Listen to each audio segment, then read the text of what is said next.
모든 것이 은혜인 줄 믿습니다.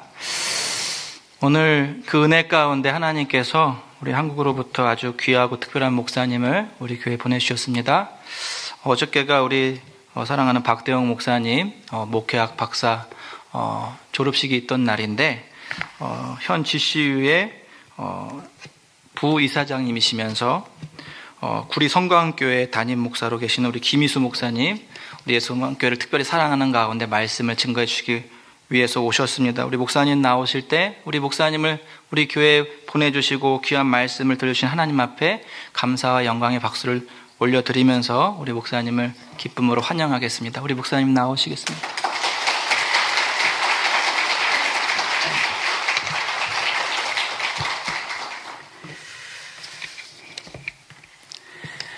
오늘 행복하고 또 건강한 예수소망교회에 와서 말씀을 전가하게 해주신 하나님께 영광을 올려드리고, 이 자리에 서게 해주시는 우리 목사님과 당회 또 우리 성도 여러분들에게 진심으로 감사함을 드립니다.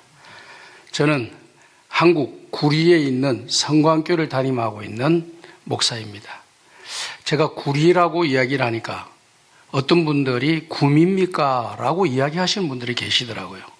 구미는 경상도고요. 구리는 경기도에 있습니다. 경기도 어디에 있습니까? 라고 또 물어보시더라고요. 광진구라고 하면 워커힐 호텔 옆에 있는 도시가 바로 구리시고, 그 밑으로 내려가게 되면 하남시가 있고, 그 옆으로 가게 되면 남양주시가 있는 그런 곳입니다. 전 그곳에서 21년째 목회를 하고 있습니다. 저희 교회 역사는 51년째 돼 있는 역사이고요. 50년째 되는 그런 역사 가운데 속에서 딱 목사 두 분만이 담임 목사로 세워져 있는 교회입니다. 제 전임 목사님은 30년 동안 개척을 해서 목회를 하시고 은퇴를 하셨고, 제가 2대 목사로 부임을 해가지고 21년째 하나님의 은혜로 목회를 하고 있습니다. 저희 교회는 개척교회로부터 시작해서 선교하는 교회로 행복한 가정, 또 가정 같은 교회, 교회 같은 가정이라고 하는 그런 슬로건과 땅끝까지 이르러 복음을 전하는 선교하는 교회로 지금까지 하나님의 은혜로 부흥하고 성장하면서 지역사회에 조그마한 선한 영향력을 끼치고 노예와 총회 앞에 섬기고 봉사하는 교회로 세워져 있습니다. 저희 교회가 50주년을 맞이하면서 저희 교회에서 어떻게 하면 이 50주년을 의미 있게 뜻있게 하나님께 영광을 돌리며 감사할 수 있는 길이 뭘까 생각을 했습니다. 하나님이 가장 기뻐하는 것은 말씀의 기본으로, 성경의 기본으로, 신앙의 기본으로 돌아가는 것이 하나님이 기뻐하시는 거라고 생각을 했습니다. 화려한 행사하는 것도 물론 하지만은 가장 중요한 것은 우리 성도님 한 사람 한 사람이 본질을 붙잡고 나가는 성도가 되어야 되겠고, 비본질적인 문제의 본질을 훼손하는 일을 해서는 안 되겠다 싶어서 기도하던 중에 50주년 기념으로 필사운동을 해야 되겠다, 이런 마음을 가졌습니다. 한국교회에서는 10여 년 전, 20여 년 전부터 이 필사하는 일들이 교회에서 많이 있어 왔습니다.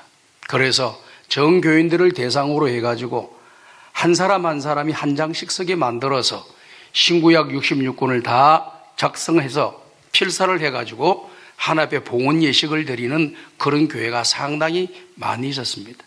저희도 그런 교회들이 많이 있음에도 불구하고 그동안 필사운동을 하지 않았습니다.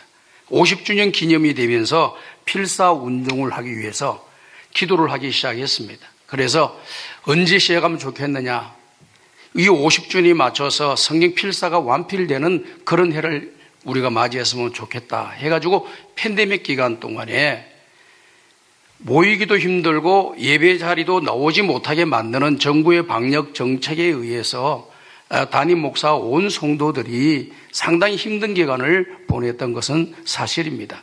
그래서 기도하던 중에 말씀 필사 운동을 해야 되겠다 해가지고 우리 성도들에게 필사를 하실 분들을 이렇게 신청을 받았습니다. 먼저 신약부터 시작하는데 신약 성경을 필사하겠다고 작정하시는 분들을 다 명단을 받아가지고 우리가 아가페 출판사에서 나오는 성경 필사 노트라고 하는 것이 있어요. 그걸 우리가 주문을 해야 되기 때문에 접수를 받았더니 1350명이 접수를 하시더라고요.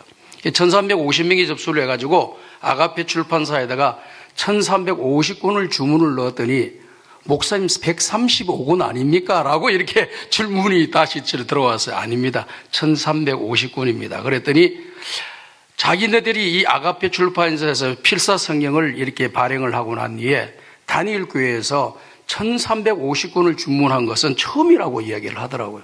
아니, 대형 교회 몇만 명 나오는 그런 교회도 있는데 왜 우리 교회가 처음이라고 하십니까? 라고 했더니 대형 교회에서 그렇게 일괄적으로 전부 다 모아가지고 이렇게 신청하지는 않는다는 겁니다. 그래서 다니엘께서 신청한 교회 중에서 제일 많이 신청을 하셨습니다. 라고 그런 이야기를 듣게 되었습니다.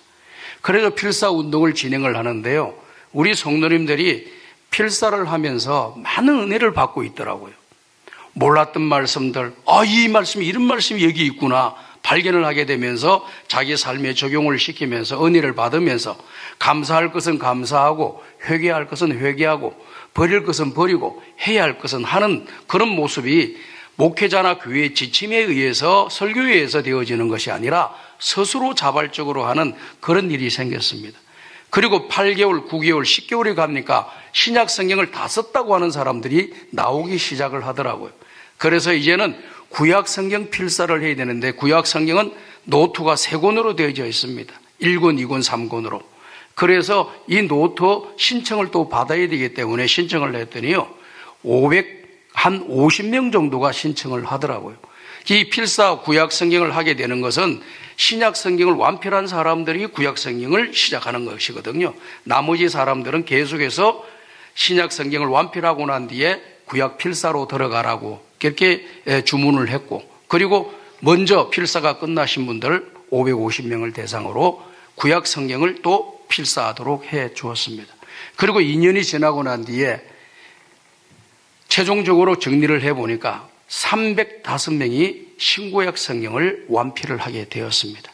305명이 창세기부터 계시록까지 성경을 필사를 했고, 그 중에 2명은 영어로 창세기부터 계시록까지 완전히 완필을 하게 되어서 너무 감사하고, 그 가운데는 20대 학생들이 여러 명 있었고, 그리고 30대, 40대 전 연령층에 걸쳐서 완필자가 속출했고, 우리 당회원들 가운데 20명의 당회원들 중에 12명이 신구약 성경을 완필하는 그런 아름다운 역사가 일어나면서 모두가 스스로가 하나님의 은혜를 받는 놀라운 은혜의 시간이 되었습니다. 그래서 305명이 이렇게 완필자가 되었기 때문에 기념 예배를 드리고 또 기념 사진을 촬영한다고 해서 했더니 CTS 방송국에서, CBS 방송국에서, 국민일보에서 또 우리가 교단에 있는 기독신문에서 이렇게 다 기자들이 와가지고 취재를 해가지고 신문에 큼지막하게 이렇게 전국교회에다가 보내게 되었습니다. 그랬더니 전국교회에서 우리 교회가 그런 필사운동으로 말씀의 기본의 믿음의 기본으로 돌아가는 그 모습을 바라보고 도전을 받아가지고 전국교회에서 이 필사운동을 많이 벌렸다고 하고, 아가페 출판사에서 우리 교회 전화를 하게 될 목사님 교회에서 이 필사운동을 벌이고 기사가 나감으로 말미암아 전국에 있는 많은 교회에서 필사운동을 벌이게 되는 그런 역사가 일어나서 성구학교에 감사합니다고 감사장을 또 갖다 주고 그러시더라고요. 그래서 참 감사하다. 교회 설립 50주년을 만나서 전 교인들이 말씀을 가까이 할 수 있는 좋은 기회가 되어서 정말 감사하다. 그리고 두 번째는 말씀과 더불어 기도 아니겠습니까?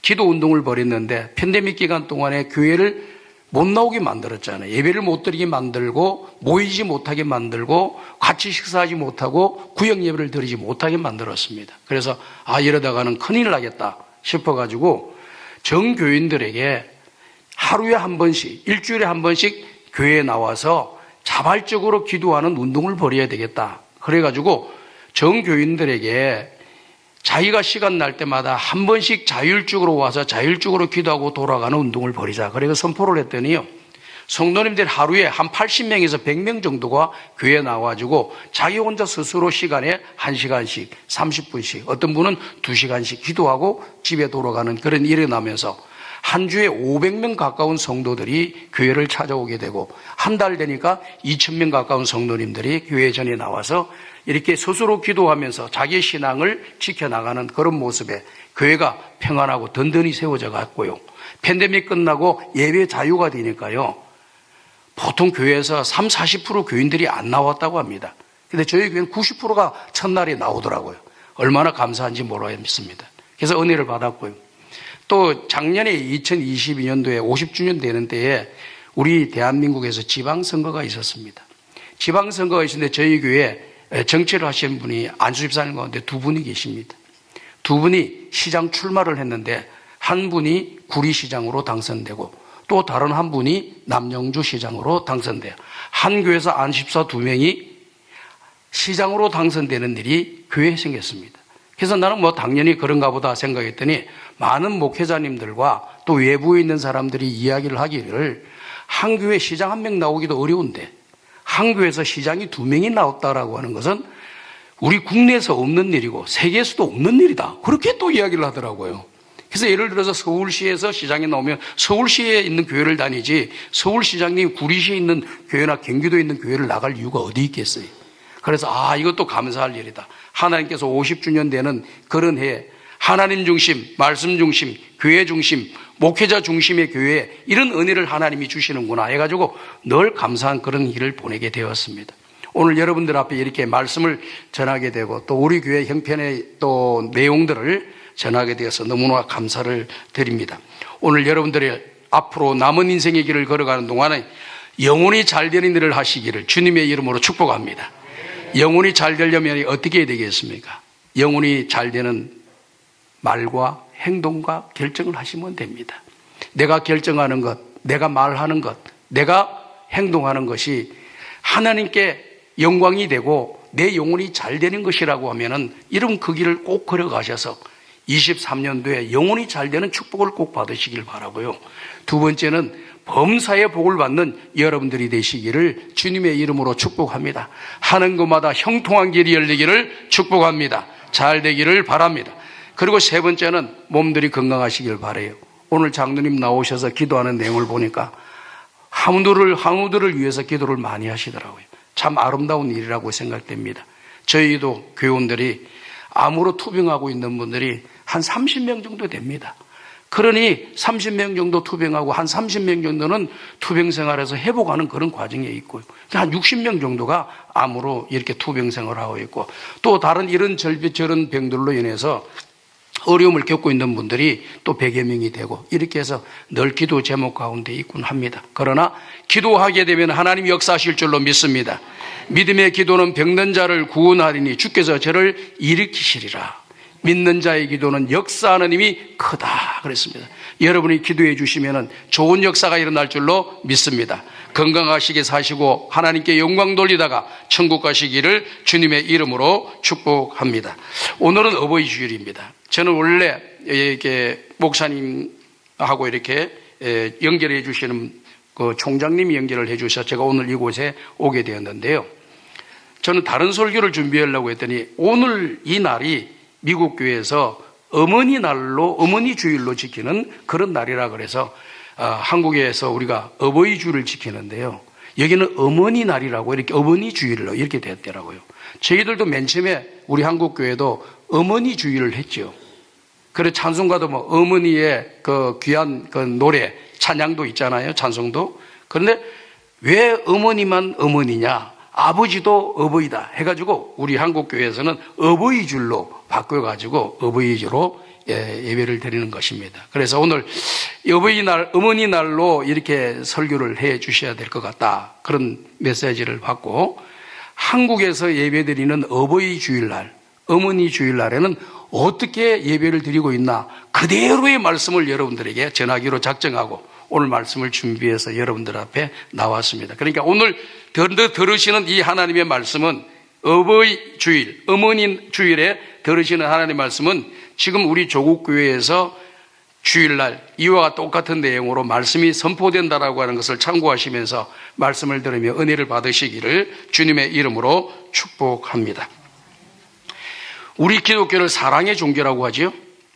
이 사랑의 종교 맞습니다. 그런데 가만히 살펴보게 되면은요, 기독교조는 효의 종교라 이렇게 말씀을 또 드릴 수도 있습니다. 효라고 하면은 유교에서 효의 종교라고 하잖아요. 그리고 불교는 자비의 종교라고 합니다. 그리고 이슬람 종교는 선행의 종교라고 이렇게 특징 지어져 있고, 우리 기독교는 사랑의 종교인데요. 효의 종교라고 왜 이렇게 이야기할 수 있느냐? 유교에서 말하고 있는 모든 부모님에 대한 효의 내용들, 아주 좋은 내용들이 많이 기록이 되어져 있는데, 구약 성경에 기록되어 있는 부모님에 대한 그 효에 대한 내용이 너무 엄격하고 너무 강하게 말씀하고 계시는 것을 제가 발견했습니다. 유교에서 효에 대해서 이야기를 하지만은 구약에 나와 있는 성경의 말씀처럼 더 강하게 이야기를 하고 있지 않다라고 하는 것을 제가 보게 되었습니다. 하나의 예를 들어서 제가 말씀을 드린다면은 잠언 30장 17절을 보면은 아비를 조롱하며 엄히 순종하기를 싫어하는 자의 눈은 골짜기 까마귀에게 쪼이고 독수리 새끼에게 먹히리라. 레위기 20장 9절을 보면은 무릇 그 아비나 어미를 저주하는 자는 반드시 죽일지니 그가 그 아비나 어미를 저주하였으므로 그 피가 자기에게로 돌아가리라. 얼마나 무서운 말씀하고 계세요. 유교에는 이런 내용이 없습니다. 잘해라고 하는 그런 내용들만 가득 차 있지, 만약에 부모님에 대해서 제대로 공경하지 않는 그런 사람들에게는 구약 성경에서 이렇게 엄격하게 부모님에 대해서 공경하지 않는 사람들을 이렇게 처벌하라고 하는 그런 내용이 담겨져 있고, 하나님의 진노와 심판이 있을 것이라고 하는 것을 말씀하고 있지 않습니까? 그렇기 때문에 오늘 우리들은요, 어떻게 보면은 이런 모습을 보면은, 유교에서 말하는 그런 효예보다도 우리 기독교에서 말하는 부모 공경이라고 하는 것은 더 엄격하고 더 하나님의 명령으로 우리가 받으면서 믿음의 길을 걸어가야 되겠다라는 생각을 했고 됐고요. 그리고 오늘 우리가 읽은 말씀의 내용을 보면은 부모님을 공경하는 사람들에게는 약속 있는 첫 계명을 받게 될 것이다라고 말씀하고 있습니다. 첫 계명이라고 하는 것이 뭘 말하나요?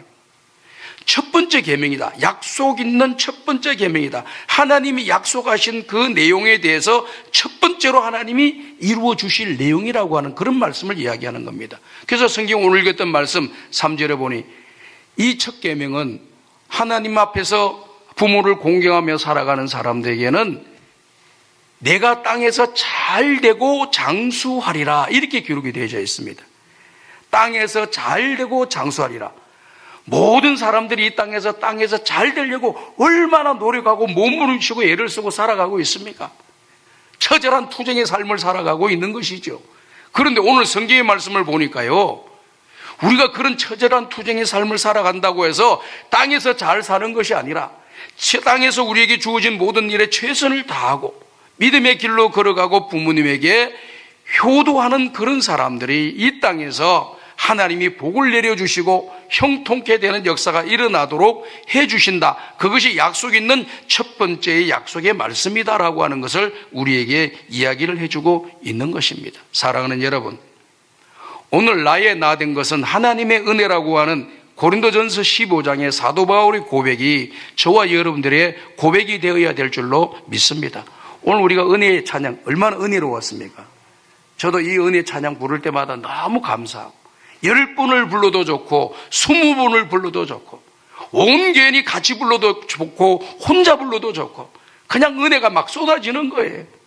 모든 것이 저절로 된 것이 아니었고 모든 것 숨쉬는 것까지 꽃이 피는 것 하나까지 모든 잔잔하는 것까지 큰 것까지 다 하나님의 은혜 없이 된 것이 없다라고 하잖아요.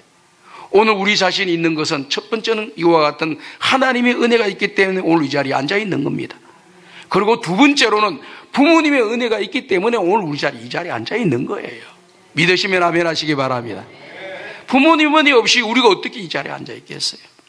저는 성경의 말씀의 내용을 늘 바라보면서 참 부모님의 은혜를 기억하고 살아가는 그런 인물들이 있는가 하면은 부모님의 은혜를 외면하며 살아가는 사람들이 성경에도 많이 기록되어 있다라고 하는 것을 제가 보게 되었습니다.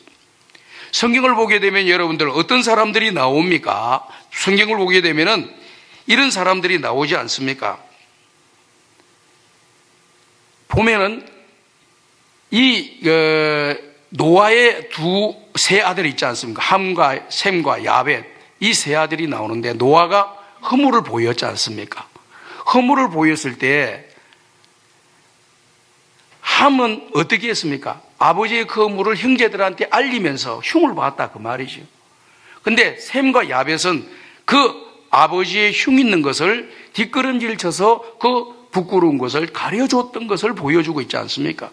결국 아버지를 흉보았던 그 함은 노예 생활을 하게 되는 그러한 저주를 받게 되는 것이었죠. 그리고 셈과 야벳은 하나님의 축복을 받는 그런 역사의 역사를 우리가 성경을 통해서 잘 배워왔습니다. 뿐만이 아니라 우리가 잘 아는 엘리 대제사장 있지 않습니까? 그의 홈리와 비느하스라고 하는 두 아들이 있습니다. 이 두 아들이 어떻게 했습니까? 잘못된 길하고 이게 소위 말해서 이렇게 행동들이 아름답지 못한 그런 행동들을 해왔습니다. 그러니까 아버지가 얼마나 안타까웠겠습니까? 두 아들을 불러놓고 아들들아 그렇게 하지 말라고 간곡하게 그들에게 권면하고 그들에게 애원했으나 이 두 아들은 하나님의 말씀 또 듣지도 않을 뿐만 아니라 부모님의 권면하는 말씀도 받아들이지를 아니했던 것입니다. 결국 어떻게 되었습니까? 홈리와서 비누아서는 전쟁터에 나가서 죽임을 당하고 그 일로 인해서 그 충격을 받은 이런 엘리 대제사장이 결국은 죽게 되는 그런 결과를 가져와서 온 가족이 완 집안이 망하는 그런 결과를 가져온 겁니다. 그러니까 부모님의 말씀에 불순종하게 되니까 자기들도 망하게 되고 집안도 망하게 되는 그런 결과를 가져왔다라는 것을 우리가 알고 있는 것이죠. 뿐만 아닙니다. 여러분 잘 한번 보세요. 다윗의 아들 압살롬이 얼마나 잘생겼습니까? 성경에 읽어다 보니까 압살롬이라고 하는 인물은 너무너무 훌륭하고 멋있고 잘생긴 남성스럽고 왕으로 장군으로 부족함이 없는 그런 사람이었습니다. 그런데 아버지가 가지고 있는 그 권력을 빨리 빼앗기 위해서 반란을 일으키지 않습니까? 반란을 일으키다가 이래저래 과정을 밟으면서 결국 이 압살롬이 죽게 되는 결과를 가져오지 않습니까? 이런 아버지를 죽이고 아버지를 쫓아내고 아버지가 가지고 있는 권력을 쟁취하려고 부모에게 불효를 했던 이 아들이 어떻게 결과가 되었습니까? 결국에는 죽임을 당하는 결과를 가져왔습니다. 이런 죽임을 당했는데도 부모님의 마음은 어때요? 다윗이 성경의 말씀은 참 어머니 아버지의 마음이 이런 거구나 하는 것을 느끼게 됩니다. 그 아들이 죽었다고 하는 이야기를 들으면서 이 다윗이 어떻게 합니까? 금식을 합니다. 통곡을 합니다. 눈물을 흘리면서 그가 고백했던 내용은 뭡니까? 압살롬아, 압살롬아, 내 사랑하는 압살롬아, 차라리 내가 너를 대신하여 죽었으면 좋을 뻔하였도다. 그렇게 자기에게 몹쓸 짓을 하는 그 아들이 죽었음에도 불구하고 그 아버지는 그 아들이 죽은 것으로 인해서 그렇게 고통스러워하고 눈물을 흘리며 금식하고 슬퍼했던 것을 우리가 성경에서 보지 않습니까? 아버지를 대적했던 그 압살롬은 그 인생이 비참하게 끝이 났습니다. 사랑하는 여러분, 성경에 기록되어 있는 이 내용을 보게 되면 이와 같이 부모에게 잘못하는 사람이 뭔가 대단한 것 같고 위대한 일을 한 것 같고 모든 사람 앞에 앞서 있는 것처럼 보이지만 아무것도 아닌 것처럼 되어버린다라고 하는 사실을 성경에서 우리에게 사실로 보여주고 있는 것입니다. 반면에 요셉과 같은 사람은 어때요? 아버지의 신분으로 형님들이 잘 있는지를 보러 가고 온 그 길을, 제가 성경에서 말씀을 내용을 보니까 이 형님들이 양들을 키우고 또 목축하는 그 거리가 짧은 거리가 아니고 상당한 거리였습니다. 그래서 먹을 양식과 떡을 가지고 형님들이 아버지의 심부름을 전달하러 가는 겁니다. 안부를 물어보러 가는 겁니다. 그런데 형들한테 배신을 당하고 어려움을 당했잖아요. 그 먼 길을 두말하지 않고 순종했던 이 요셉은 어떻게 됐습니까? 우여곡절을 많이 겪으면서 결국에는 애굽의 제2인자가 되었고 땅에서 잘 되는 역사가 일어나고 가족을 구원하는 역사가 일어나고 끝까지 그 아버지의 황금마차를 태워주면서 효를 다하는 모습을 보여주고 있잖아요. 그러니까 성경 말씀대로 부모님의 말씀에 순종하고 부모님을 경외하는 그 사람들에게는 약속 있는 첫 계명이 이루어지고 있는 것을 우리에게 보여주고 있는 것입니다. 얼마나 감사한지 모르겠습니다. 이삭도 보세요. 하나님께서 아브라함에게 이삭을 모리아산의 번제물로 바치라고 하는 그 명령을 받고 난 뒤에 이 이삭이 아버지의 말씀에 순종해서 나무를 짊어지고 모리아산으로 가다가 이 이삭이 궁금하잖아요. 아버지, 번제물을 드릴 모든 장작이나 불이나 모든 것이 준비가 되어 있는데 드릴 양은 어디 있습니까? 라고 물어봤던 거죠. 근데 아브라함은 너다 이렇게 이야기를 하지 않잖아요. 그러면서 하나님이 예비해 놓았다. 네가 신경을 쓰지 마라. 그러면서 모리아산에 가가지고 이 아들을 잡으려고 할 때 이 아들이 정하지 않았다고 성경에 기록되어 있잖아요. 아버지가 하시는 모든 일에 그냥 자기를 잡아 번제물로 드리는 그 일에 정하지 않고 대응하지 않고 끝까지 순종하는 이 이삭이 결국에는 어떻게 됐습니까? 믿음의 조상의 대를 이어가게 되고 성경에 나와 있는 거 보니까 이삭은 거부였다라고 기록이 되어져 있습니다. 엄청난 축복을 받은 거죠.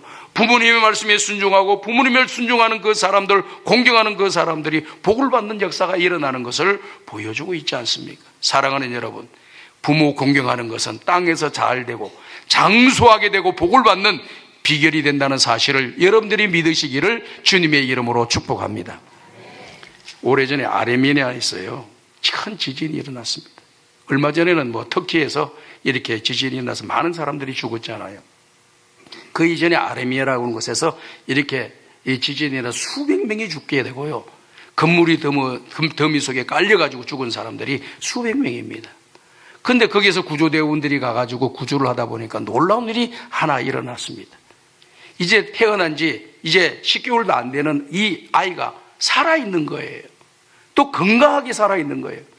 도대체 이 아이가 15일 동안 콘크리트 더미 속에 깔리면서 이렇게 건강하게 된 비결이 뭐인가 가만 보니까 그 옆에 어머니가 죽어 있는 시체가 있는 것을 보게 되었습니다.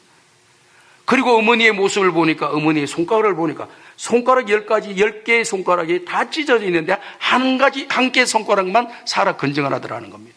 나머지는 다 찢어져 있더래요.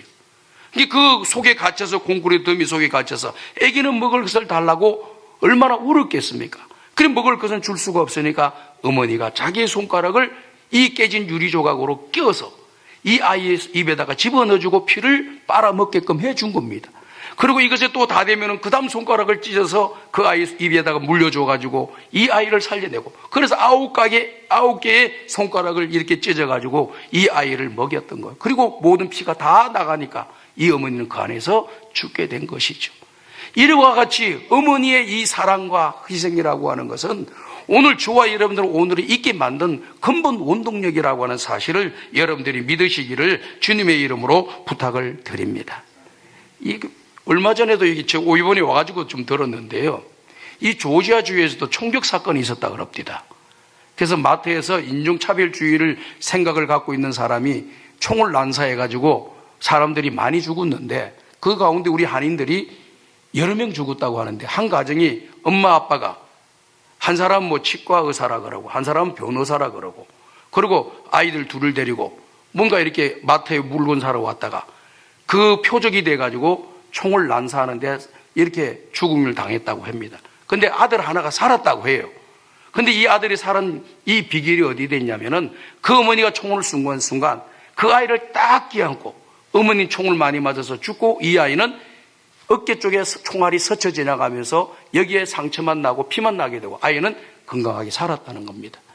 이처럼 자식들이 어려운 일이 생기면 제일 먼저 앞장서는 것이 어머니, 아버지 아닙니까? 그렇기 때문에 이 은혜를 입은 우리 아들, 딸들은 이 땅에 살아가면서 하나님 앞에서 그 부모님들을 사랑하고 존경하고 그 부모님의 은혜를 잊어버리지 말아야 하는 것입니다.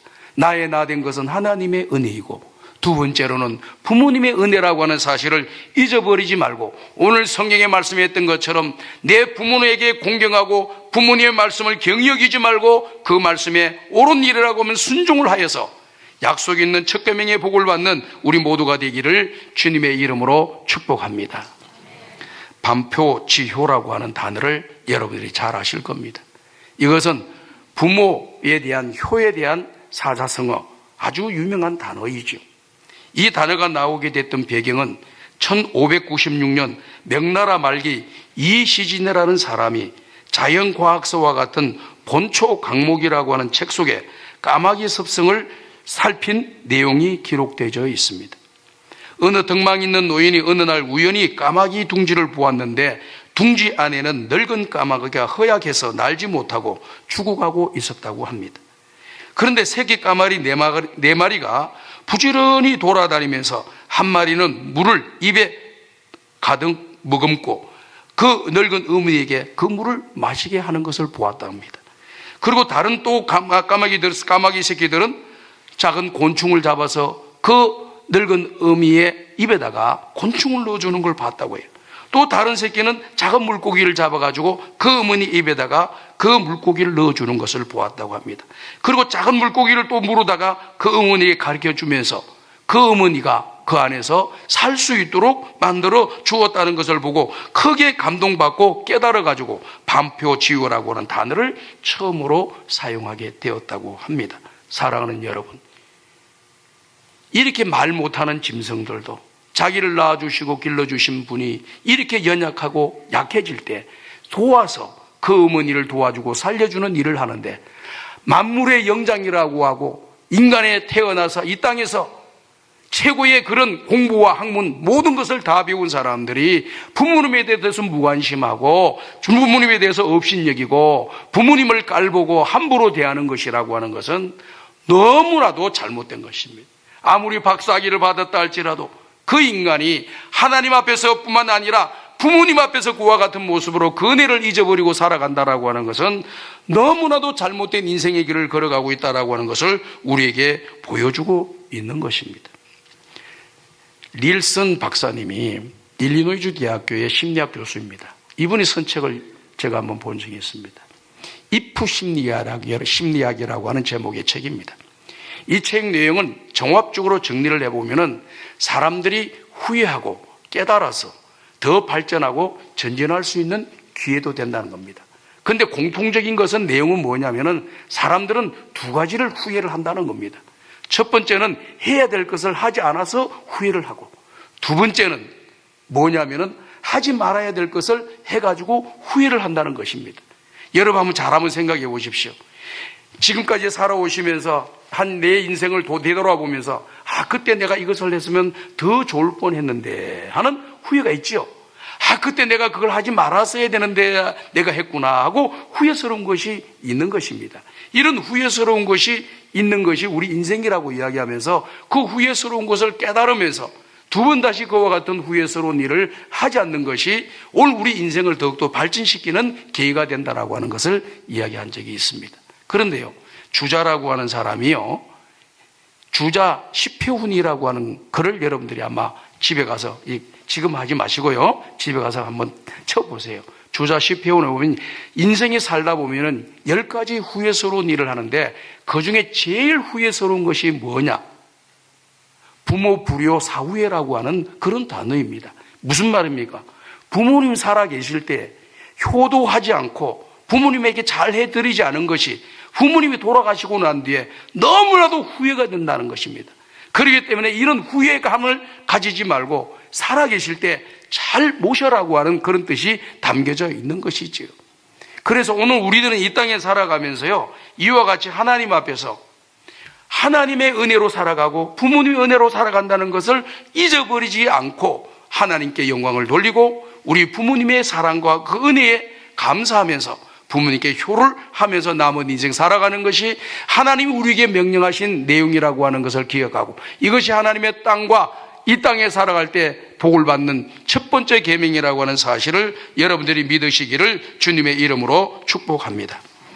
히브리의 지혜서에 보면 탈무드에 이런 내용이 나옵니다. 너희는 들어라. 주님께서는 자식들에게 아비를 공경하게 하셨고 의미의 권위를 보장해 주셨다. 아비를 공경하는 것은 자기 죄를 벗는 것이요, 의미를 공경하는 것은 보화를 쌓아 올리는 것이다. 너가 역경에 처해 있을 때 주님께서는 너의 효도를 기억하시겠고 너의 죄가 눈 녹듯이 사라질 것이다. 자기 아비를 버리는 것은 하나님을 못 오가는 것이요, 의미를 노엽게 하는 것은 주님의 저주를 부르는 것이다. 이렇게 기록이 되어 있습니다. 유대인들이 어떻게 보면은요, 참 이렇게 자기들 중심으로 살아가는 것처럼 보이지만은 이 말씀들을 공부하면서 그 부모님들에 대해서 순종하고 잘 따르는 그런 모습들을 우리에게 보여주고 있는 것이다. 이렇게 생각이 되어집니다. 사랑하는 여러분들, 오늘 우리는 시간이 많이 지났습니다. 어떻게 하든지 우리는 행동하는 사람들이 되어야 됩니다. 행동하지 않으면 아무 일도 일어나지 않습니다. 오늘 우리가 아무리 좋은 말씀을 많이 들어도 그 좋은 말씀을 내 삶에 적용해가지고 조금이라도 내가 할 수 있는 것부터, 내가 마음만 먹으면 할 수 있는 것부터 시작하지 않는다고 하면은 오늘 말씀을 들은 것이 허공에 외치는 소리일 뿐만 아니라 여러분들은 추억일 뿐으로 자리 잡게 될 것입니다. 추억이야. 그런 좋은 말씀, 은혜로운 말씀 들었으니까 추억으로 끝나고 내 삶에는 아무런 변화가 일어나지 않아서 약속하신 첫 번째 축복의 은혜를 입지 못하는 결과를 가져오게 되는 것입니다.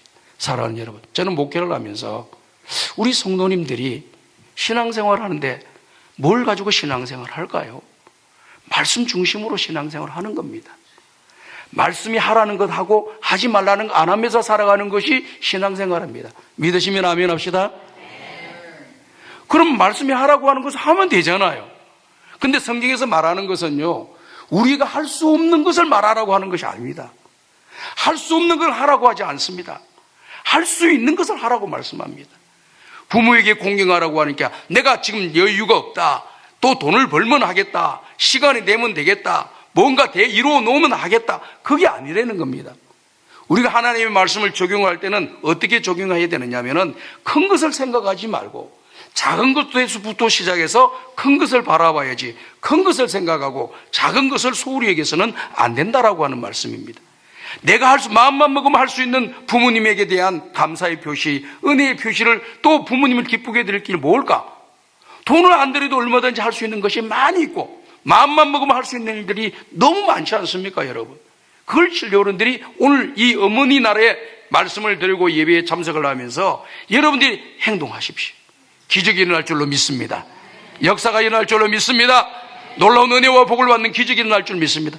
내 마음이 허락하지 않아도 오늘 말씀을 보면서 내 마음이 허락하지는 않는데 오늘 말씀을 보니까 하나님이 하라고 명령하시고 이것이 약속 있는 첫 계명이라고 하니 하나님 아버지, 제가 마음도 없고 뜻도 없지만은 이 말씀에 통해서 은혜를 받았으니까 적용해서 내가 해보려고 합니다 하고 가장 작은 것부터 할 수 있는 것부터 여러분들이 실천함으로써 성경에 기록되어 있는 온갖 복을 받는 우리 모두가 다 될 수 있기를 주님의 이름으로 축복합니다.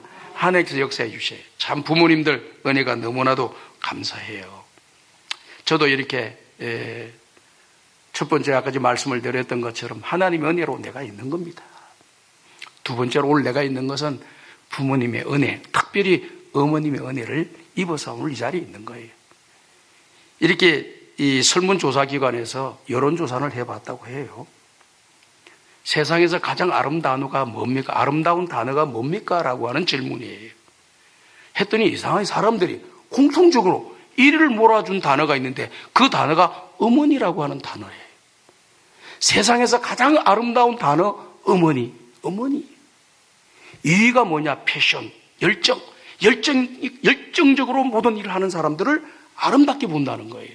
세 번째, 미소 짓는 사람을 아름답게 본다는 겁니다. 네 번째, 사랑하는 사람을 아름답게 본다는 겁니다. 근데 아버지 단어는 언제 나오나 봤더니 안 나와. 순서 10번 순서도 들어가지도 않고 20번 안에도 들어가지 않아요. 그게 이해가 되는 게 제가 아버지잖아요. 근데 우리 손녀가 이번에 태어나고 돌이 다가와요. 그러니까 이 손녀를 본 우리 집사람은요, 그냥 그 아이 보면 너무 행복해 하는 거예요. 그래, 아침에 봤는데도 낮에도 보고 싶다, 보고 싶다. 저녁이 되면 또 보고 싶다, 보고 싶다. 그리고 카톡 열어가지고 영상 폰으로 보면서, 아이고, 예뻐라, 아이고, 예뻐라. 나는 한두 번 보고 그냥 끝이에요. 예쁘죠? 뭐, 남자도 자기 손녀, 자기 새끼들 보니까 안 예쁠 리가 있습니까? 예쁘지만은, 이 애가 반응을 잘 안 하면은, 내가 막 애를 써가지고 애가 웃게 만들려고 하지는 않아. 그런데 우리 집 사람은 보면서 그냥 애를 웃게 하려고, 좋아해 보려고, 애가 자기를 좋아하게 하려고 얼마나 노력을 하고 애교를 부리고 그냥 율동을 하고 노래를 부르고 애를 쓰더라고. 에? 그러니까 애가 한 번 웃어주니까 그거 웃어줬다고 해서 행복해. 할렐루야. 야, 모성애가 이렇게 귀하구나. 이 세상에 어떤 사람도 어머니를 따라갈 만한 그 사람들이 없구나. 어머니 이 사랑이 있어서 오늘 우리가 있는 것이 맞는 거구나. 이런 생각이 들었습니다. 저도 어릴 때 우리 어머님이요, 아버님이 교회를 다니질 않아가지고 어머니 교회 나가는 것을 그렇게 싫어했죠. 핍박을 많이 했습니다. 교회를 간다고 교회 못 가게 만들고 야단을 치고, 그리고 심지어는 성경을 빼앗아다가 그냥 화로에다가 집어 던져버리고, 그래서 어머니를 괴롭히고, 그 어머니는 어떡하든지 죽으면 죽으려는 각오를 가지고 그런 핍박과 그런 환란이 있어도 뒤로 물러서지 않고 끝까지 신앙을 지킵니다. 그런데도 막 집에서 이렇게 아름답지 못한 일들이 자꾸 이루어지고 도저히 견디지 못하고, 그러니까 집을 나가게 되시더라고요. 집을 나가니까 우리 네 식구들이, 자녀들이 4명이 있는데 너무너무 어머니가 안 계시니까 참다 기가 꺾이고 어깨가 쭉 처지고 그냥 머리가 땅바닥으로 쭉 해가지고 있는 거예요. 전부 다. 그리고 엄마 찾기만 하고. 그 초등학교 제가 2, 3학년 때 됐는데 시골에서니까, 시골 학교라고 하는 것은 조만하잖아요.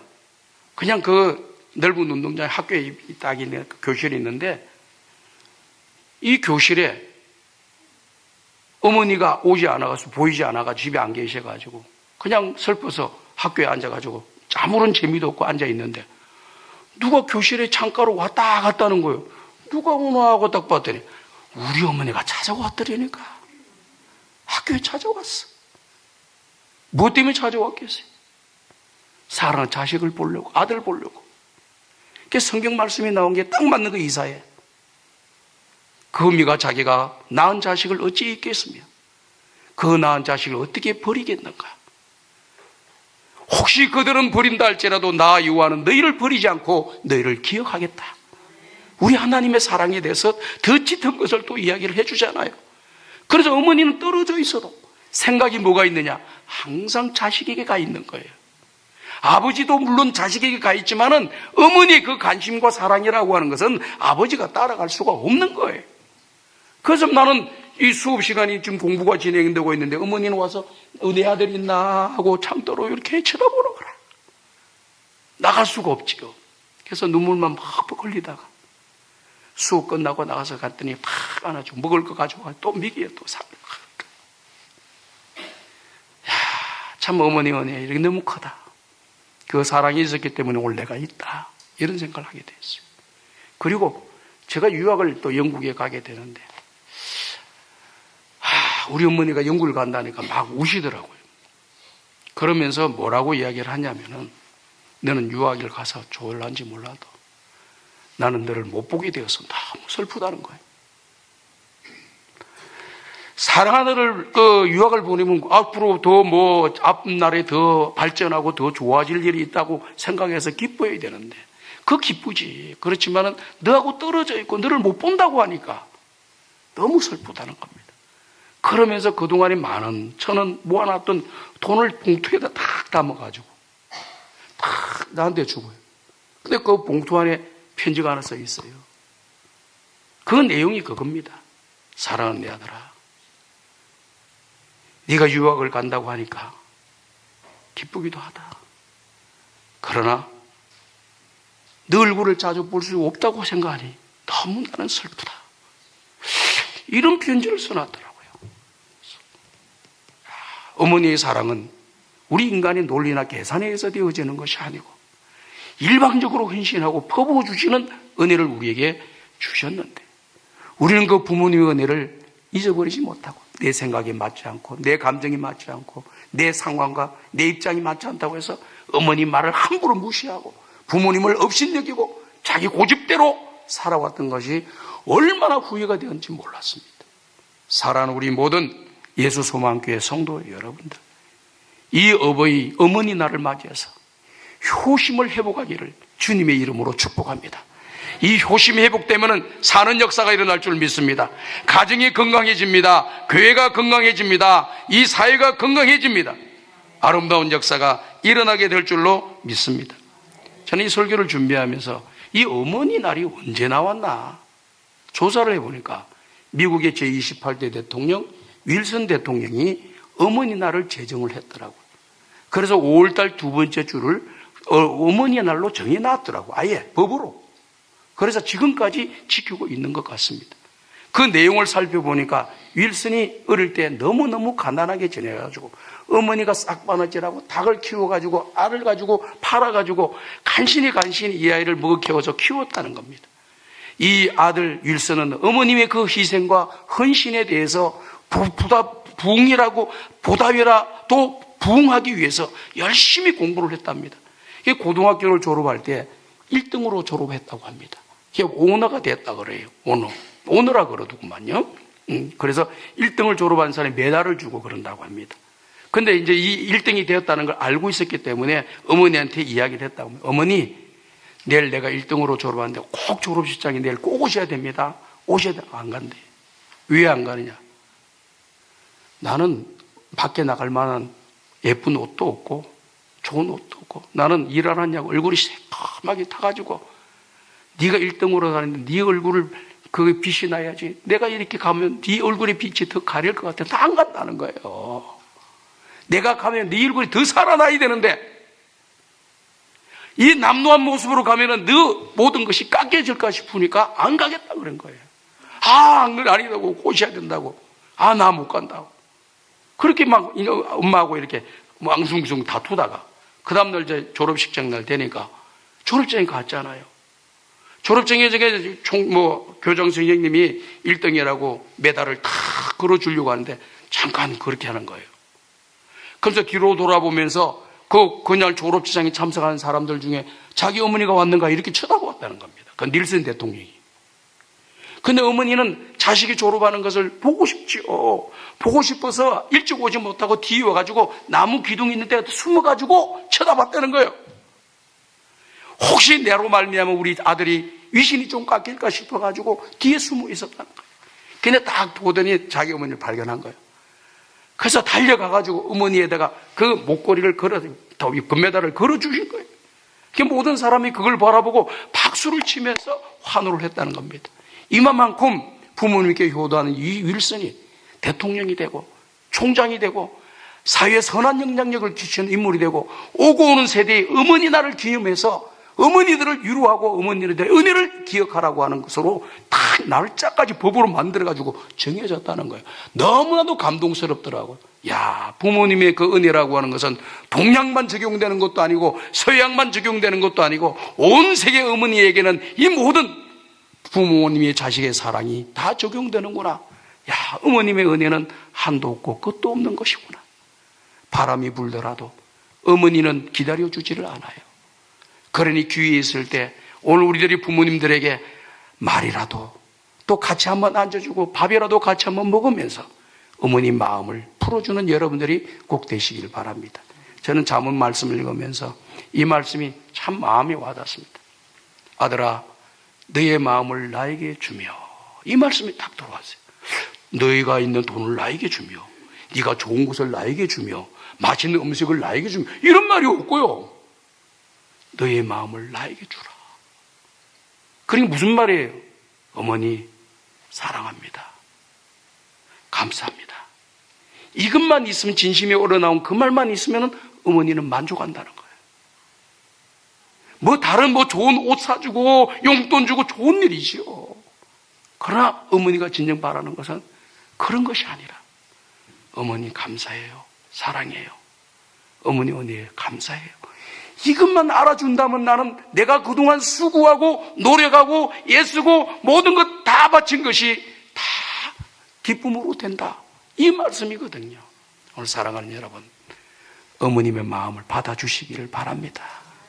그리고 어머님 마음을 기쁘게 해드리는 여러분 되셔서 이번 일로 인하여 효심이 회복되어서 약속하신 첫 궤적의 축복을 받으시고 그리고 하나님 말씀에 순종하는 사람들이 되시길 바라고 또 어머님이 나를 위해 헌신하고 희생하셨기 때문에 그 어머니의 은혜를 보답하는 것은 당연한 일이라고 생각하시고 이번 어머니 날을 중점으로 해서 다시 한번 효심이 회복되어 하나님께 영광 돌리고 은혜와 복을 받는 우리 모든 가족들, 우리 예수 소망교회 성도님들이 다 되시고 자손만대의 복을 받으시기를 주님의 이름으로 축복합니다.